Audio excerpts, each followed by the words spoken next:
Olá, você está no borapassar.com. Eu sou o professor Fred, professor de Geografia e Atualidades, e nesse módulo nós vamos estudar questões importantíssimas sobre geopolítica mundial. Nesse módulo nós vamos tratar dos principais países hoje no mundo, principais questões atuais que têm permeado esses países. Nós vamos conversar a respeito de características geopolíticas importantes e assuntos que têm sido cobrados aí em vestibular dentro desse tema. E para começar, nós vamos caracterizar a base, o fundamento que você precisa ter para que você compreenda como funciona a geopolítica mundial hoje. Vamos lá, dá uma olhada aqui para mim nisto. Nós vamos começar nossos estudos de geopolítica vendo as características que promovem o desenvolvimento dentro do século XXI. Quando nós falamos de geopolítica, um dos assuntos que permeiam todas as relações internacionais é justamente a questão: o que é que faz um país ser desenvolvido? O que é que faz um país não ser desenvolvido? O que um país emergente, que é um país que está se desenvolvendo, está buscando? O que ele tem que ter para ser considerado desenvolvido? O que é que ele não tem ainda? O que falta? Quais são as falhas? Então, quando nós pensamos no século que está se iniciando agora, que é o século XXI, e como é que a geopolítica do século XXI vai se dar, nós precisamos compreender algumas questões para que você possa ter aí o fundamento de análise na sua prova. Então, coloca a tela cheia para que a gente possa analisar isso. Observa que interessante. Dentro do século XXI, os países ou as regiões que vão ter destaque, os países e regiões que vão se sobressair, eles vão ser aqueles países, aquelas regiões, que vão ter dois pilares fundamentais. Serão aqueles países, observa ali, que vão conseguir se adequar ao mundo globalizado e também vão ser aqueles países que vão conseguir desenvolver tecnologia de terceira revolução industrial. O que significa isso? Vem comigo, volta para mim. Olha só, quando eu falo que nós estamos aí vivendo um mundo globalizado, eu quero lembrar você que na nova ordem mundial, que é aquela ordem geopolítica que começou a vigorar no começo dos anos 90, logo depois da ordem bipolar da Guerra Fria, essa nova ordem mundial, entre outras características, ela é uma ordem globalizada. O que significa isso? Ser uma ordem globalizada significa ser uma ordem integrada. Integrada de que forma? Integrada politicamente, integrada economicamente, integrada de forma cultural. O que eu quero dizer com isso? Eu quero dizer que pelo avanço dos meios de transporte, pelo avanço dos meios de comunicação, principalmente a internet, os países do mundo hoje estão muito mais próximos, muito mais integrados. A economia é interdependente hoje. A política, as tomadas de decisões políticas são interdependentes hoje. A cultura dos diversos povos está integrada. De tal maneira que um país dentro do século XXI que queira ser desenvolvido ou permanecer desenvolvido, ele precisa estar em íntima conexão com os outros países nesses âmbitos políticos, econômicos e culturais. É isso que significa se adequar ao mundo globalizado. É ter características econômicas, políticas, culturais, sociais, de integração com outros espaços do mundo, e isso requer esforço, isso requer planejamento, requer investimento.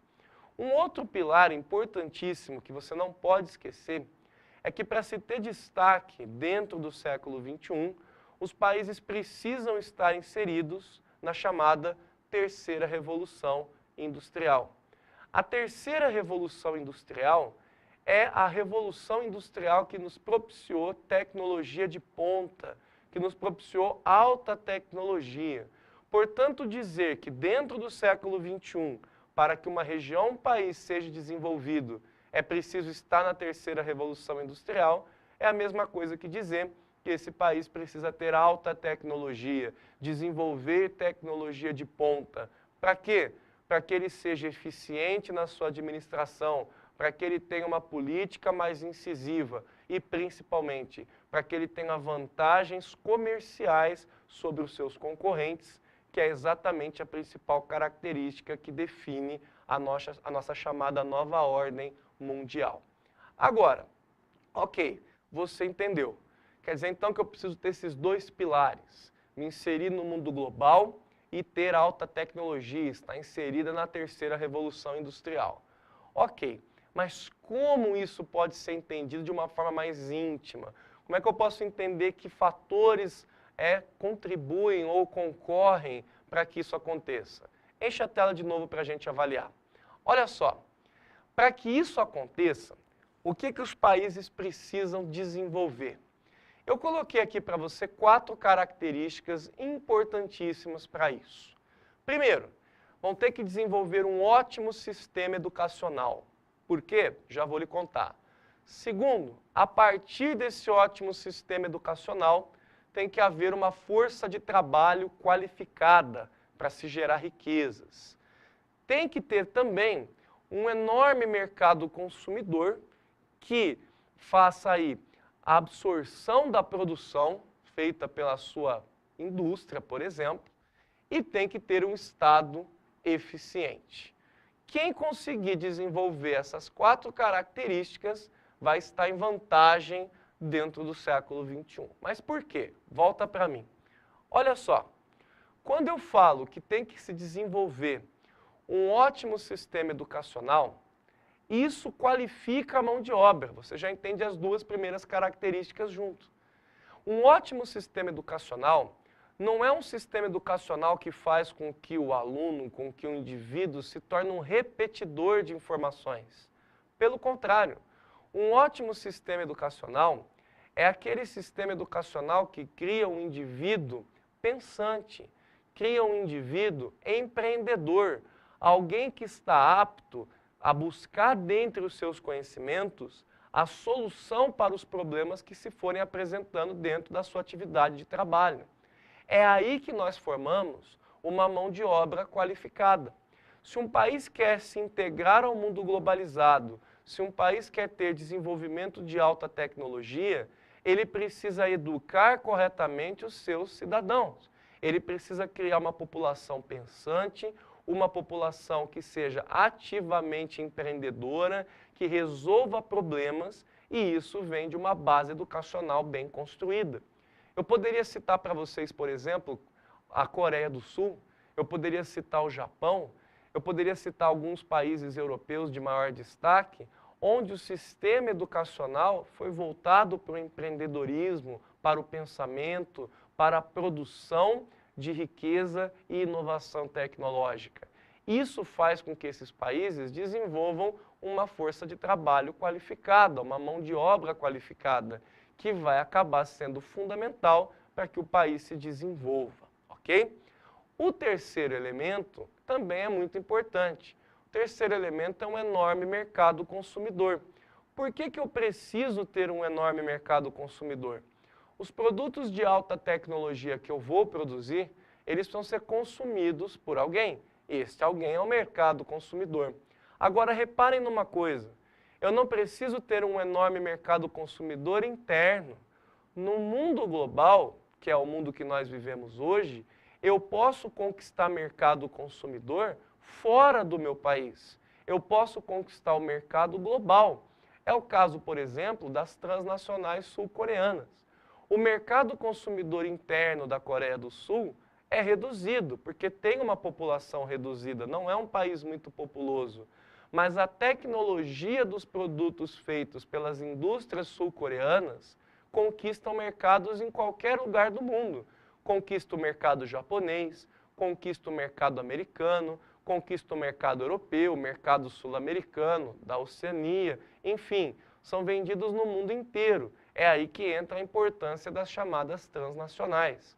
Então, para que eu tenha um desenvolvimento pleno dentro do século XXI, além de capacitar a minha mão de obra com uma excelente educação e uma força de trabalho qualificada, eu preciso conquistar mercados com os produtos que eu vou criando. Dentro disso é necessário um planejamento para que tudo seja feito. É necessário que haja uma entidade pensante dentro do país que faça as averiguações necessárias e o planejamento necessário para que tudo corra bem.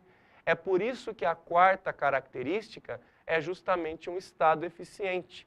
O que é um Estado eficiente? Reparem, não é nem um Estado gigantesco, nem um Estado mínimo, como a sociologia clássica e a geografia clássica colocam para nós.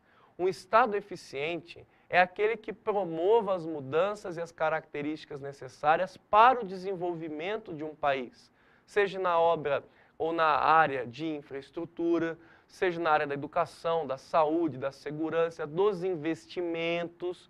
É importante que dentro do século XXI, um país que queira se candidatar a ser uma região desenvolvida compreenda que ele tem que politicamente estar estável para que ele possa produzir um Estado que funcione para o desenvolvimento.